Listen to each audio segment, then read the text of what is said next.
कपड़े धोने वाली बहू। शादी के पहले से ही विभा को कपड़े धोने का बड़ा शौक था। कभी नल के नीचे तो कभी तालाब के पास। अरे मेरी नीली वाली लुंगी नहीं दिख रही है। विभा की अम्मा, कहाँ रखी है लुंगी? अरे वो तो विभा ने परसों ही धोकर रखी थी आपकी अलमारी में, देखो वहीं होगी। वो ना मैंने आज धो दी, मुझे लगा कि गंदी हो गई होगी। अरे कैसे गंदी हो गई थी? उसे तो मैंने पहना भी नहीं। हे भगवान, इस लड़की के कपड़े धोने की आदत से परेशान हो गया हूँ मैं। जितना तो घर में राशन नहीं आता, उससे कहीं ज्यादा डिटर्जेंट पाउडर का खर्चा है। इसकी शादी करवा दो, शादी जाए अपने घर में ही करे काम, फिर चाहे घर के कपड़े धोने हो या पूरे गांव के। हाँ ठीक बोल रही हो, देखता हूँ मैं कोई लड़का। वो दिन भी आ जाता है जब विभा को देखने लड़के वाले आ जाते हैं। लड़की मुझे अच्छी लगी। होने वाली सास कहती है, बेटी अगर कुछ पूछना है तो पूछ लो। वैसे तो हमारी लड़की बहुत ही शर्मीली है, जो बोल दो वो मान लेती है, इसे क्या पूछना होगा। अरे कैसी बात कर रही हो माँ, मुझे इन लोगों के घर रहना है, सवाल तो कई है। हाँ हाँ बेटा, पूछ लो ना, क्या पूछना है। आप लोगों के घर कपड़े कौन धोता है? सास का मुंह बन जाता है। देखो, अगर तुम ये कहना चाहती हो कि तुम्हें कपड़े धोने नहीं आते तो सुन लो, कपड़े मैं ही धोती हूँ, लेकिन तुम्हारे आ जाने के बाद मैं रुमाल तक नहीं धोऊंगी। अरे चुप रहना भाग्यवान, बहू बेचारी घर आई नहीं, उसे डराना शुरू कर दिया। वो क्या है ना बिटिया, अभी तक तो ये कल्लू की माँ ही धोती थी, लेकिन अब तुम्हारे पापा तो दहेज में वॉशिंग मशीन देंगे ही। तभी विभा की माँ बोल पड़ती है, सवाल भी पूछा तो क्या। वैसे भाई साहब, मशीन की तो फिर भी कपड़े धोने की कैपेसिटी होती है। मतलब जो बिटिया दे रहे हैं ना विभा, इसे कपड़े धोने का बहुत शौक है। ये आप लोगों के क्या, आस पड़ोस गांव मोहल्ले सबके कपड़े धो दे और उफ तक ना करे। बाहर देखा नहीं आपने कितने कपड़े सूख रहे हैं? सब हमारी बिटिया ने ही तो धोए हैं। बस भी करो ना माँ, शर्म आ रही इतनी तारीफ सुनकर। और तो और एक दाग निकाल कर दिखाओ तो मान जाऊं। हाँ अच्छा, माफ करना बेटा, मैंने गलत समझा। हमें तो रिश्ता बहुत पसंद है। और ऐसे जुड़ जाता है रिश्ता कपड़े धोने का शौक रखने वाली विभा का। उसकी शादी हो जाती है कोयला फैक्ट्री में काम करने वाले कल्लू के साथ। शादी के बाद अचानक विभा चिल्लाती हुई सास के पास आती है। सासू माँ, अरे सासू माँ कहाँ है आप? ये तो धोखा है, धोखा दिया आप लोगों ने मुझे। इसे ससुर के चक्कर के बारे में पता चल गया। अरे तो उसमें तुझे क्यों धोखा मिला है? अरे नल में पानी नहीं आता, कपड़े कैसे कब धुलेंगे?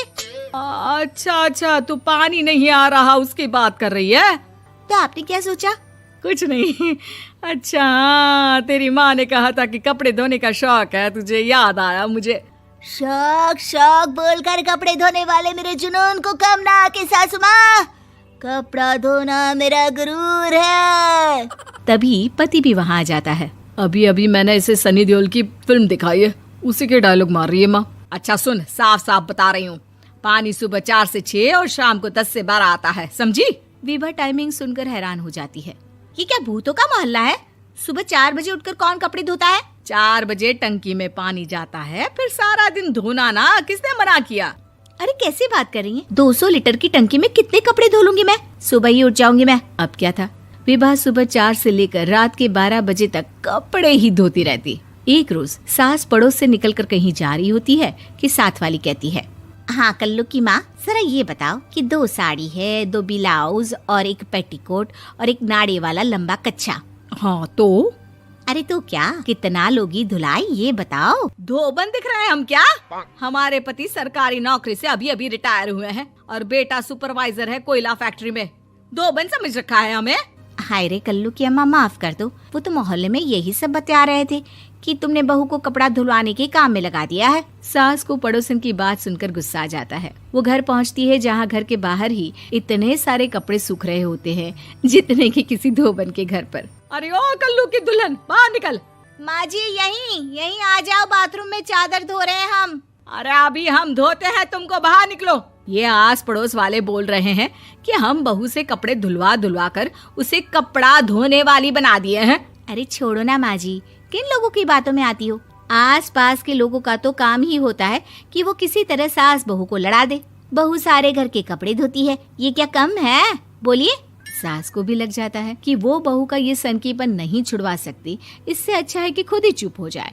एक रोज सास और बहू मंदिर जाते हैं, जहाँ सास की साड़ी वहाँ खड़ी भीख मांगने वाली से मिलती है। माँ जी क्या बात है, आपकी साड़ी उस भिखारन से कितनी मिल रही है ना? हाँ हाँ देखो तो, दोनों की साड़ी मिल रही है। क्या बात है कल्लू की अम्मा, तुम खुद को तो अफसर की बीवी बताती हो और ऐसी सिंपल सी प्लेन साड़ी पहनकर घूमती हो। सिंपल और प्लेन नहीं है ये साड़ी। तो क्या सोने के धागे से फूल बने हैं? कुछ भी सासू माँ, कुछ भी। हाँ बने थे इस साड़ी में सोने के धागे से फूल। मेरे पति लेकर आए थे मद्रास से स्पेशली मेरे लिए 10,000 की। ताहे भाई साहब इस भिखारन के लिए भी सेम टू सेम साड़ी लेकर आए होंगे 10,000 की। सास उस वक्त तो कुछ नहीं कहती, लेकिन बहू के साथ घर आती है और अलमारी से एल्बम निकाल कर लाती है। ये साड़ी देख रही है, ये वही साड़ी है जिसे मैंने अभी पहना था। इस साड़ी में ये जो चमकदार फूल दिख रहे हैं ना, ये सोने के धागों से काढ़े गए हैं। लेकिन तू लोकल वॉशिंग मशीन ब्रश से घिस घिस कर सारे फूलों को निकाल कर साड़ी प्लेन कर दी। मुझे माफ कर दीजिए सासू माँ। और तो और, जब मैंने तुझे तेरी गलती के लिए कुछ नहीं कहा, लेकिन तूने तो सबके सामने मेरा मजाक ही बना दिया। क्यों? बहू को समझ में आ जाता है कि अब से उसका कपड़े धोना बंद।